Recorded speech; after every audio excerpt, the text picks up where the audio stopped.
Chapter 6: How Civil War is Being Fomented in America. The civilizational war would greatly benefit global anti-cultism on its path to global totalitarianism. However, let's return to the facts that reflect the harsh reality of today. Now, facts indicate that anti-cult representatives have already brought the United States to the brink of a civil war, which can completely destroy our country. To implement its plans, global anti-cultism needs to divide American society into two camps and radicalize them against each other. One tool for this division is the activity of anti-cultists in the U.S. Anti-cultists use Nazi methods to maximize the conflict in American society. I'll give you just one example among many. You already know about Stephen Hessen, the deprogrammer who combats dissent by labeling as cultist people with different ideologies, or whoever is supposed to be stigmatized at the moment.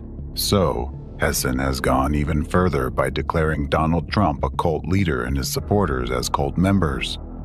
Hessen published a book titled The Cult of Trump, where he claims that every American who supports Donald Trump is a cult member, meaning they are not free in their opinions, not independent individuals, but rather people who need to be subjected to intervention, as Hessen puts it, or in other words, they should be forced to change their beliefs. By actively promoting this book and the whole idea in the media, Hessen uses labeling to dehumanize one part of the population in the eyes of another. This leads American society to see one group of Americans not as people with different opinions, but as brainwashed zombies incapable of constructive dialogue. After all, it's much easier to take up arms against a group of people who have lost their human nature. And it's no coincidence that dehumanization was always considered the first tool of Nazi propaganda during the war. Because in order to get people to take up arms against each other, you first need to make them stop seeing each other as fellow humans. Stephen Hessen spreads these destructive narratives with the help of his friend and media ally, Dave Troy. Troy calls himself an investigative journalist, but has never received formal training. Like Hessen, he actively disseminates stigmatizing and dehumanizing ideas about various religious and secular groups. Almost every article Troy writes is an information terrorist attack, and many of his readers actually notice that. Thus, commenting on media materials created by Dave Troy, readers point out that his rhetoric sows moral panic, causes depression, and harms their mental health. Hessen and Troy do not hide their connections. They actively supported the release of a book by anti-cultist Alex Alvarova from the Czech Republic, a country that is one of the centers of anti-cultism in Europe. In her book, Feeding the Demons, the Conquerors of America, Alvarova essentially continues to promote Hassan's and Russian Racier's narrative that tens of millions of American citizens are cult members, urging other Americans to fight them. The destructive activities of anti-cultists have already led to the point when in our democratic United States, where people are guaranteed freedom of speech, Trump supporters are afraid to express their support openly, fearing open aggression.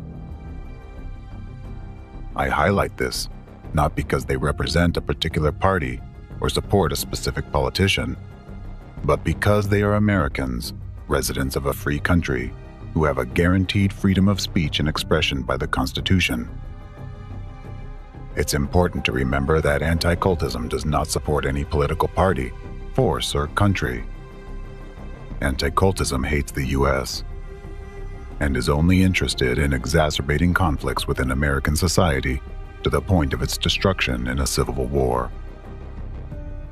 To achieve this, it infiltrates both opposing parties, fueling hostility. Therefore, in the opposing political camp, anti-cultism also infects citizens with Nazi narratives.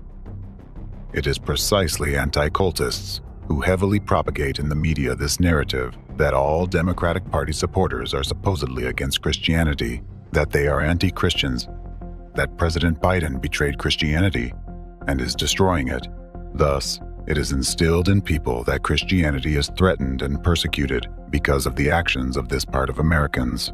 Consequently, according to this logic, citizens are urged to make every effort to protect Christianity from those who may destroy it, in their opinion. And again, we see the Nazi method of labeling specific groups, which is imposed by anti-cultists.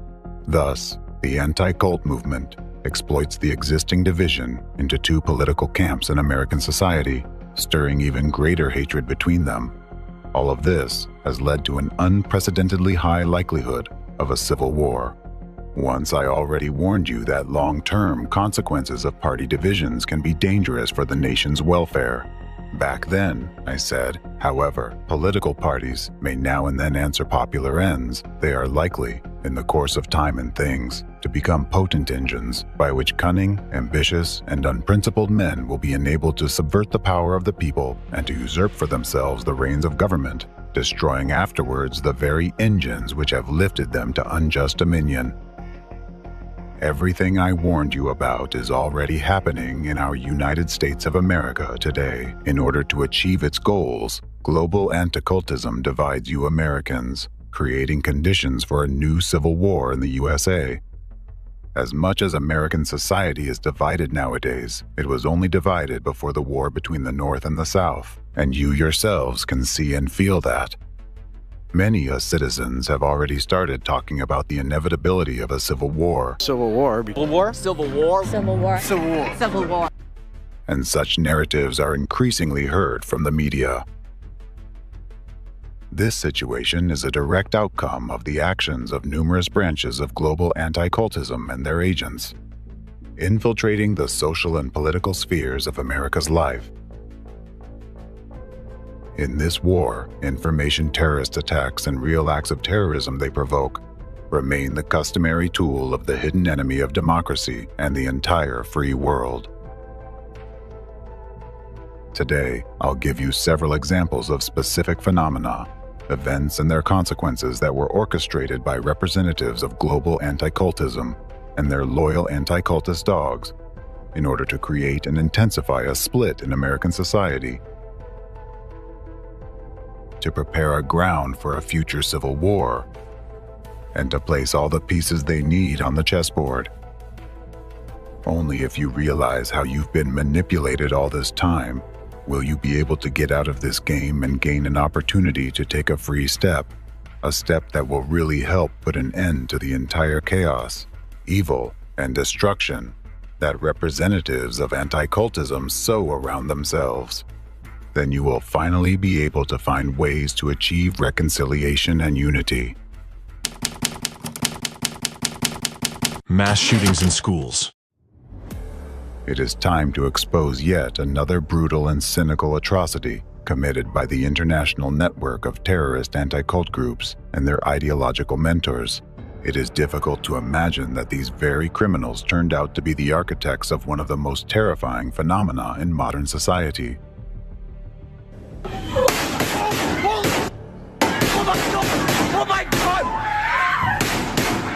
Shooting at a high school in Broward County. Mass shooting inside an elementary school. The shooting there at the Covenant School. Shooting at the Sandy Hook Elementary School. Deadliest shooting in U.S. history. Worst ever mass shootings. 14 students. At least 17 people have been killed. 27 victims, 20 children, 7 adults. 33 dead, 29 wounded. A total of 15 people are believed to have died here, 12 students. 3 young children dead and 3 administrators dead as well.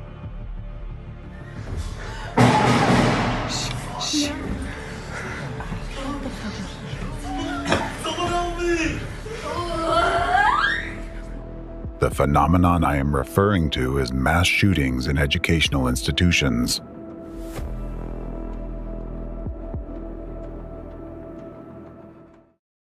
Not long ago, the entire human community was shocked by the first such incident and wondered how it was even possible. Now, it has become a harsh reality. These incidents leave an indelible mark on people's memories. The most terrifying aspect of these violent outbursts is not just the loss of young lives, but the fact that children are killing other children. What has happened to society to give rise to such a phenomenon? What has changed, and what is the root cause of this tragic reality? A wise person once said, "For every complex problem, there is an answer that is clear, simple, and wrong." In this case, many of you might be satisfied with an answer that seems obvious and straightforward, that this phenomenon has become possible because modern society is experiencing a decline in morality. People have become disconnected, and there is too much anger and violence, which has inevitably affected your children. This seems like a logical answer, and there is, of course, some truth to it. However, this is such a sharp and painful topic that it has not gone unnoticed by opportunists who are accustomed to profiting from others' misfortunes. Moreover, too many inconsistencies and unanswered questions emerge when examining each case individually and the overall picture in detail. It is as if someone may be deliberately using these tragic incidents so that while your mind is clouded by emotions of grief, shock, and loss, the actual beneficiaries of these events can covertly carry out their plans. The explanation lies in a simple and timeless formula. Find who benefits from it, and you will uncover the truth. Historically, educational institutions have always had many individuals who fit the risk factors for becoming potential shooters. However, for various reasons, only a few, and not always the most obvious ones, resorted to gun violence. The open question remains, why have developed countries faced the phenomenon of mass shootings by children in the modern era? Yes, with the invention of firearms and their gradual availability to civilians, such incidents have occurred since the early 18th century.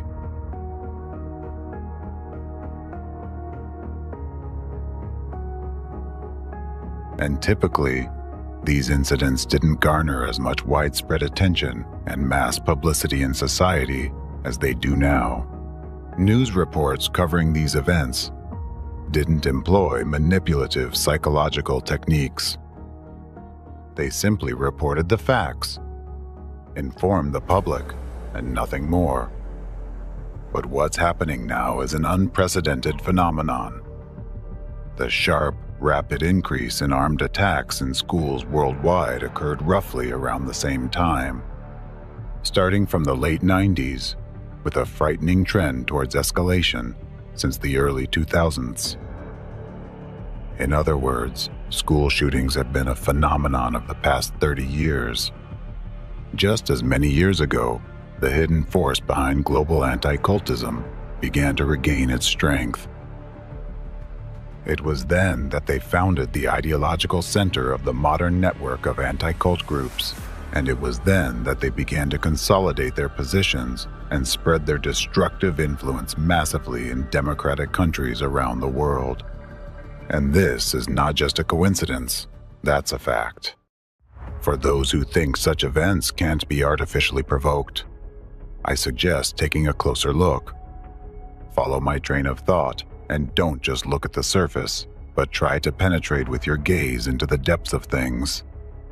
Armed attacks in educational institutions or school shootings. The use of armed violence on the grounds of educational institutions, primarily targeting students, often escalating into mass murders.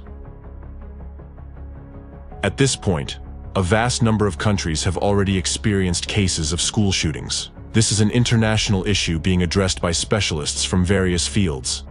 It is generally accepted that such actions by minors are driven not only by aggressive behavior, but also by a complex set of circumstances developing over a long period of time. Those can include individual vulnerability of a specific child in particular situations. For example, chronically tense relationships in the classroom or school, bullying, neglectful attitude in the family, unrecognized prolonged depressive state, and psychological problems. Thus, as some experts believe, the reason for the crime becomes the fact that the teenager, unable to cope with the situation, explodes, reacting to it with aggressive actions. However, specialists' attempts to conduct detailed analyses of dozens of cases have hit a dead end. They report that there is no single, universal profile of a shooter. Age, gender, race, and social characteristics all vary. Potential shooters are usually portrayed as unsociable, quiet loners. But studies have shown that only about 12% of them had no friends, and about 34% were considered socially isolated, which is higher than the average for their age group, but not enough to identify a significant trend. About 44% of attackers were involved in social activities outside school, such as sports teams, hobby clubs, extracurricular education, and religious groups. More than 63% of attackers came from intact families and did not have academic problems. In many cases, future shooters came from relatively well-off families where parents tried to build trusting relationships with their children. In the US, the schools that were attacked were located in suburban or rural areas with low rates of violent crime. This contrasts with Russia, where the most notorious school attacks occurred in cities: Moscow, Kazan, Kerch, Perm. Therefore, it is also not possible to explain such crimes by the negative influence of the social environment, as all these children grew up in different conditions and places with varying levels of crime. The majority of attackers did not have severe psychopathology. Out of 27 cases, only 23% had a history of seeking psychiatric help, and only 6% were deemed insane at the time of committing mass murders. At present, it is not possible to accurately identify a potential shooter based on external signs. It could be anyone.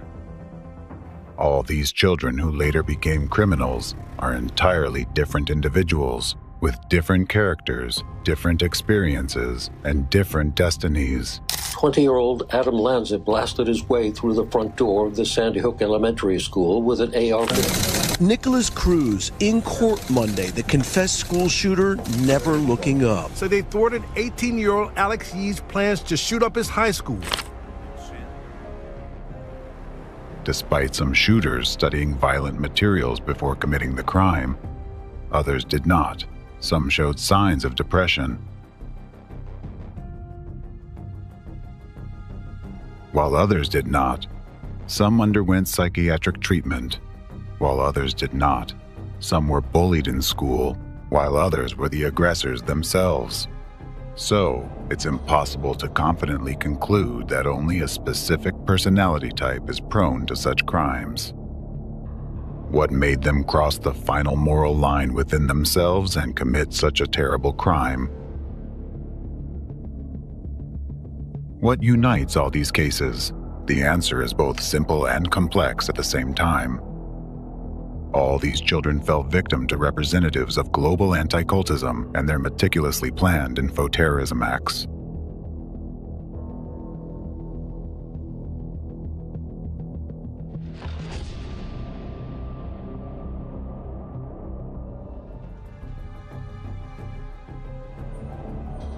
They were infected with destructive images of violent actions spread by representatives of anti-cultism through the media, containing hidden commands to act.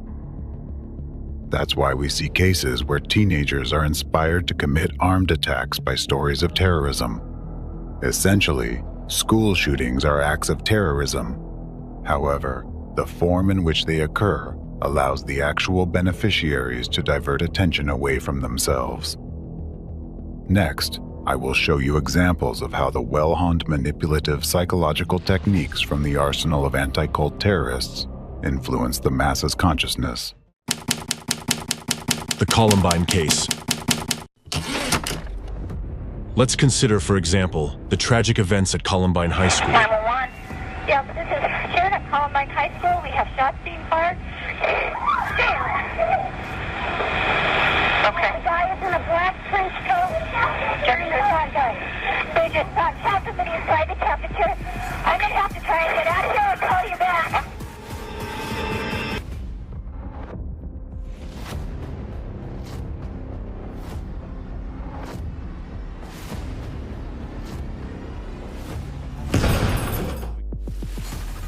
Oh, God. Stay in the line with me. Oh, God.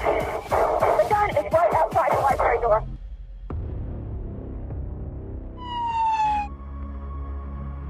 On April 20th, 1999, at Columbine High School in Colorado, USA, a premeditated attack was carried out by Eric Harris and Dylan Klebold, senior students at the school. They attacked their classmates and school staff using guns and homemade bombs. As a result, 13 people were killed and 24 were wounded. After the attack, the shooters committed suicide.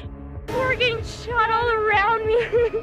They were shooting anyone of color wearing a white hat or playing a sport. 15 people are believed to have died here, 12 students. This mass murder case caused significant public outcry in the United States and sparked heated debates about the need for stricter gun control.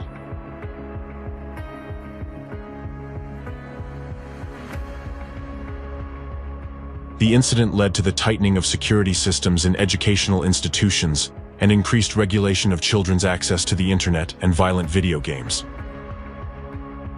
Despite being known today as a case of mass murder, there is evidence from the perpetrators themselves that clearly characterizes their planned crime as a terrorist act.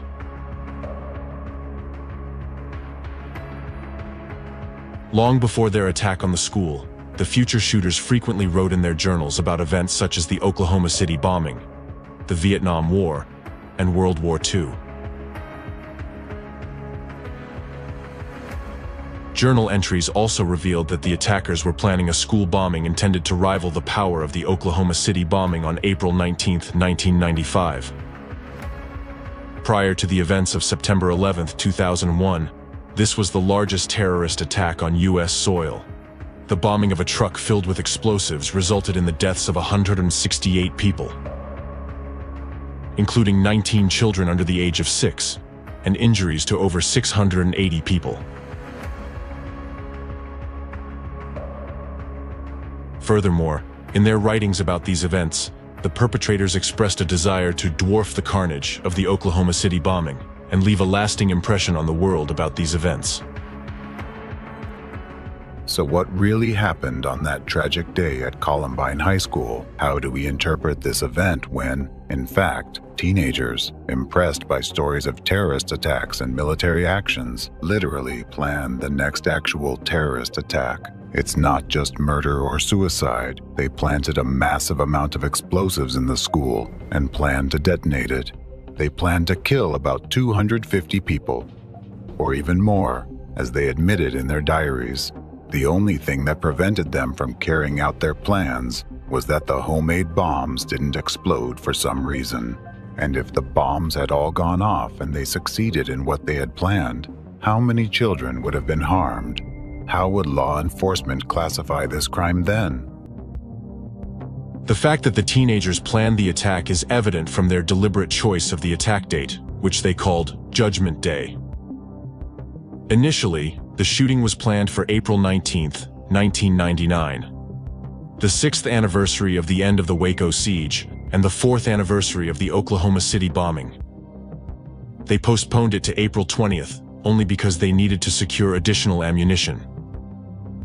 In other words, inspired by the Oklahoma City bombing, Eric Harris and Dylan Klebold sought to commit an act of terror that would claim more lives than that explosion. In turn, the Oklahoma City bombing was linked to the events at Waco and was carried out on the 2nd anniversary of that tragedy. The perpetrator of the Oklahoma City bombing explained his actions as revenge against the federal government for its criminal actions, including those at Waco. Let's recall that back then, the members of the Branch Davidians religious group were surrounded and besieged by the Federal Bureau of Investigation, FBI, and the U.S. National Guard on the territory of their compound ranch Mount Carmel, near the city of Waco, Texas.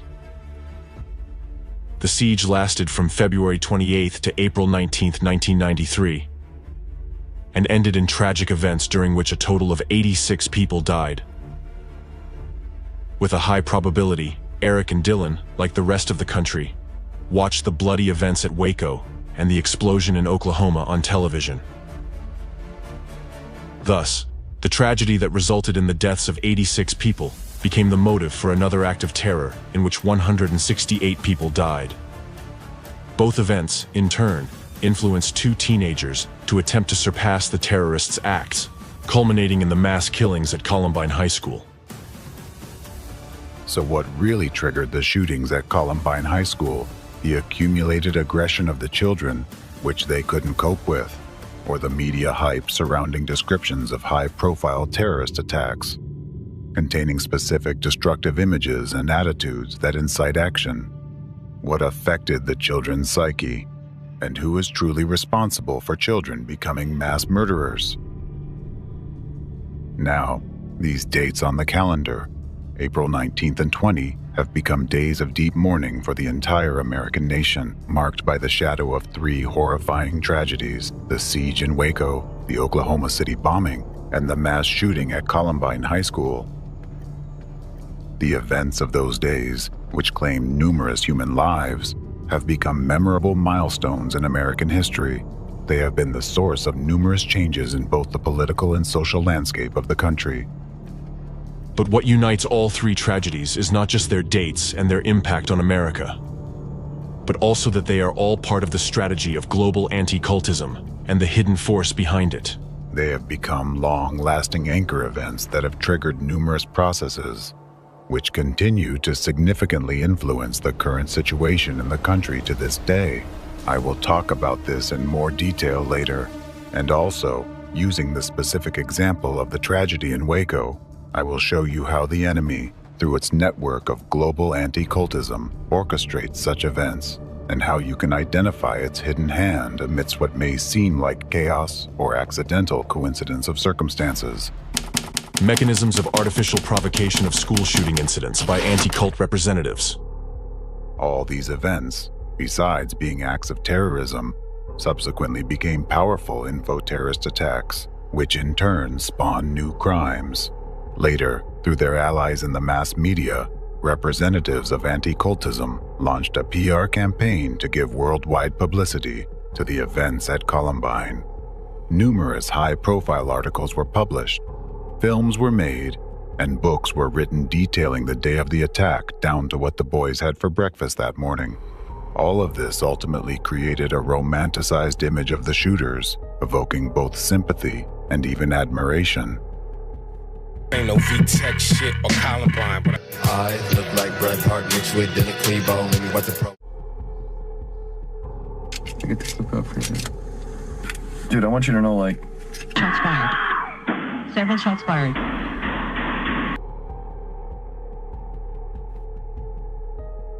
Based on the events at Columbine High School and the interests surrounding the shooters' personalities, entire communities of their admirers formed.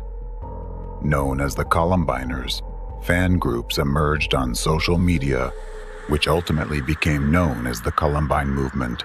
For some reason, competent authorities were slow to combat the spread of this clearly destructive information among teenagers and to stop the activities of such groups, despite their apparent efforts to popularize and romanticize school shootings and their perpetrators. As a result, what do we have now? Nowadays, school shootings and Columbine have become interchangeable terms. The word Columbine is now used to describe all crimes carried out in a similar manner. This marked the unofficial beginning of the era of school shootings. Who created this heroicized image of Columbine and why? Why did the authorities and intelligence agencies allow it to spread so widely? Is this simply negligence and irresponsibility, or intentional criminal inaction? If it is believed that one of the key reasons for new school shootings is an uncontrolled imitation of Columbine, then why was information popularizing this event allowed to spread so widely? If reports of these events did not contain hidden manipulations that incited action, this information would not have been so actively duplicated, picked up by other children, and would not have generated new shooters. It is evident that the Columbine cult was created intentionally. At its core, this is an act of informational terrorism that spawns more terrorist attacks. Who benefits from conducting acts of informational terrorism of this scale? Only the representatives of anti-cultism and the force behind them.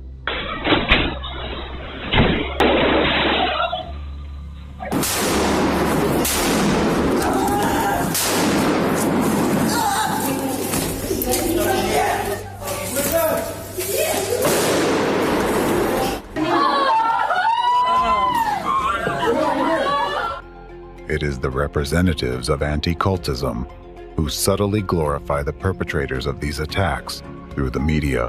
Using manipulative psychological techniques, they implant the desired image into people's subconscious minds, promoting the spread of information that contains hidden destructive messages.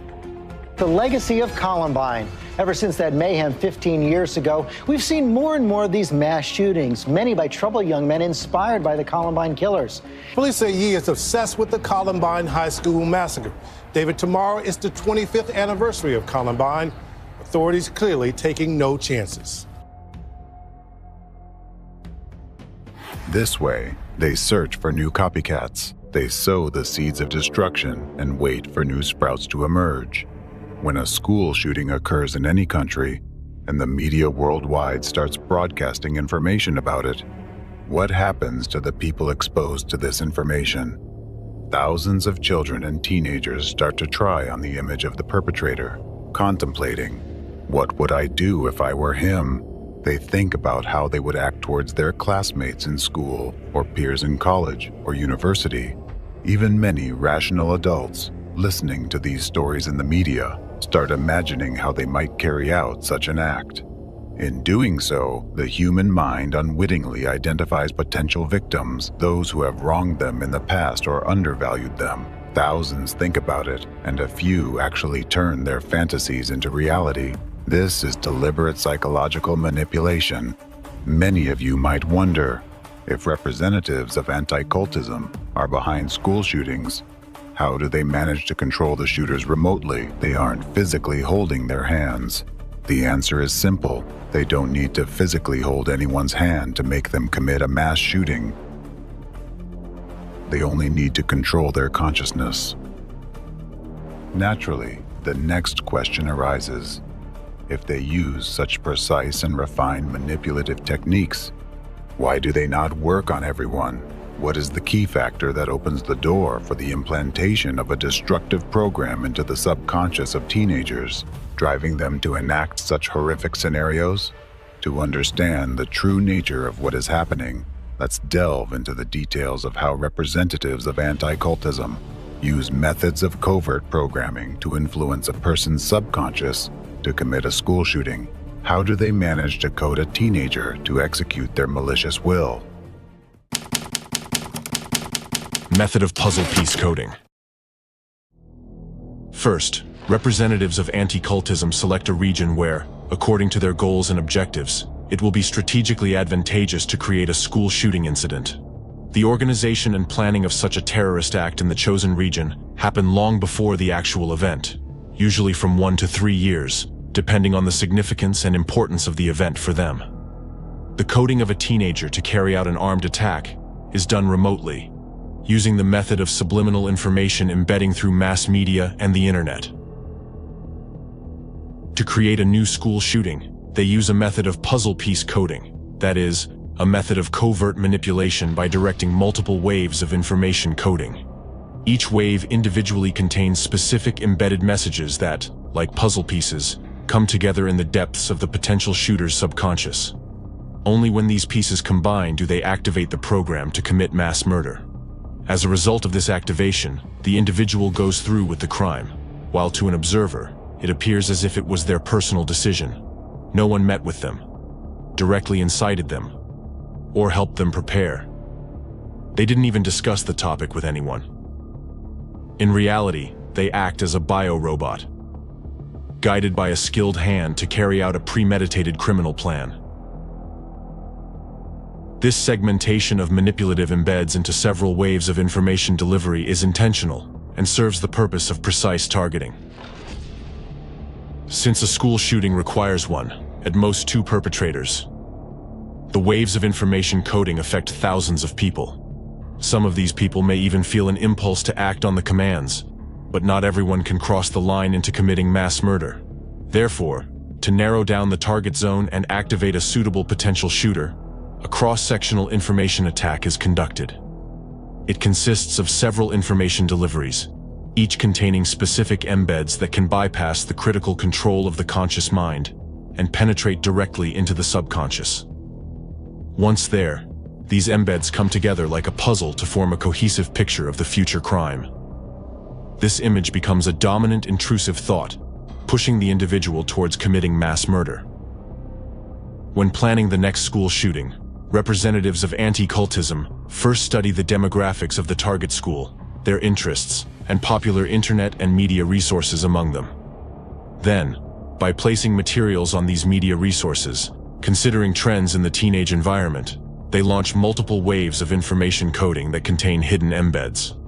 Moreover, these infected messages are typically spaced out over time, meaning they don't necessarily need to be released into the information space simultaneously.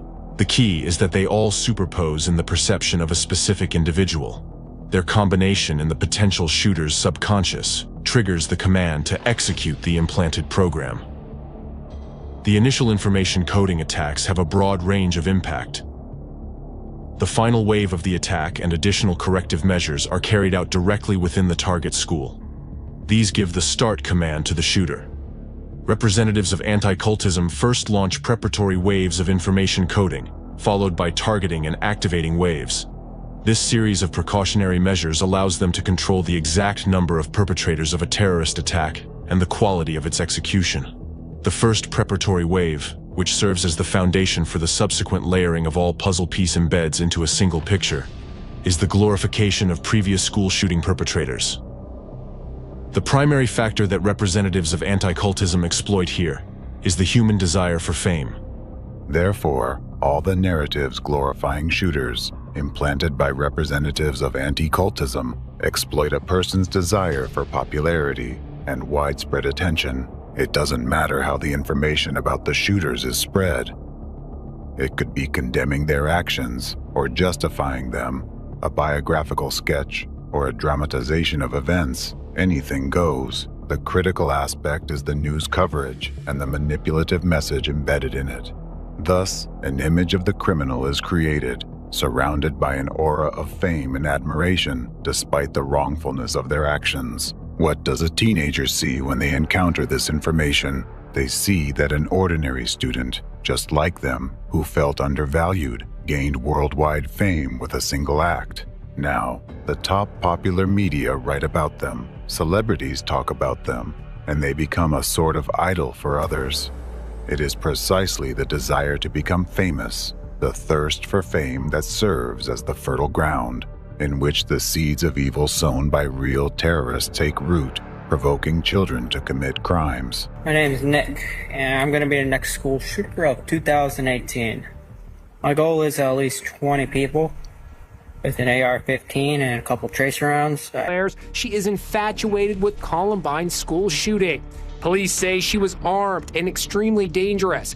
Well, I will be. Columbine, Virginia Tech, none of them will beat me. I'll kill them all. Remember Columbine! He was arrested. BBC News investigation spanning the country uncovered chilling evidence, video diaries. Here's that Minnesota suspect talking to police in May. My number one idol is Eric Harris. An era of active shooter events really began with Columbine. Thus, the first implant penetrates the subconscious of the potential shooter. The notion that the most important purpose in life is to gain fame and recognition, and without this, life is meaningless. The deep-seated subconscious fear of living an obscure life pushes the teenager toward committing the crime.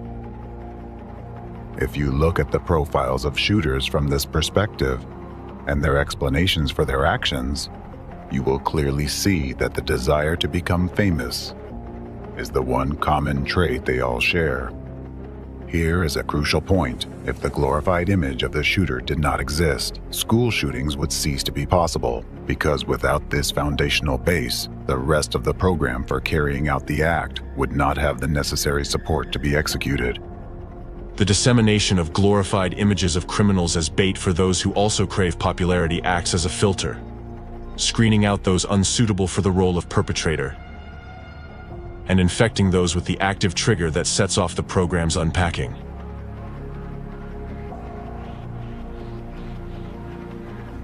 Another filter is the specific method of selecting themes through which the program components for executing a school shooting are embedded. These themes are chosen from the areas of interest to teenagers, which are typically opposite in nature. What does this mean, and why is it done? A person is more likely to be interested in related topics.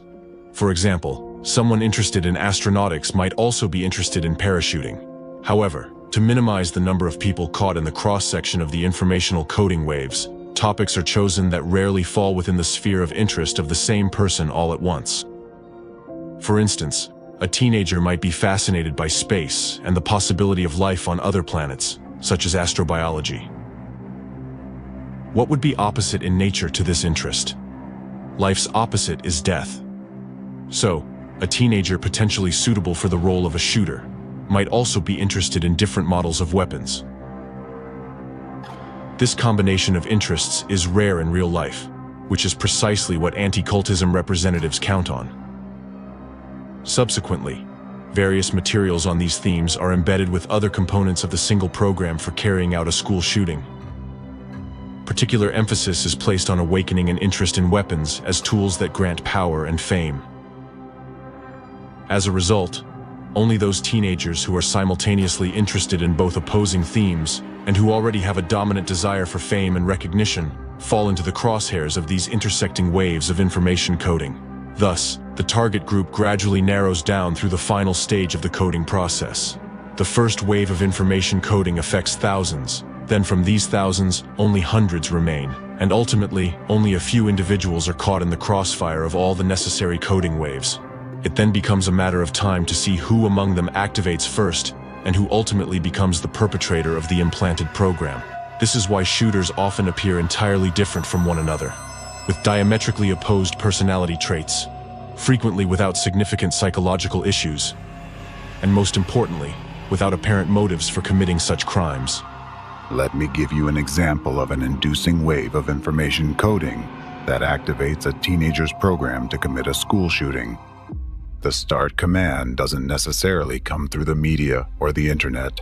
It could be delivered by a guest lecturer at the school who incidentally mentions a person in their talk who dedicated their entire life to science but never gained worldwide recognition or fame. In contrast, the lecturer then cites Nobel laureates as examples, few in number, but they were able to achieve success. What embed does the potential shooter receive here?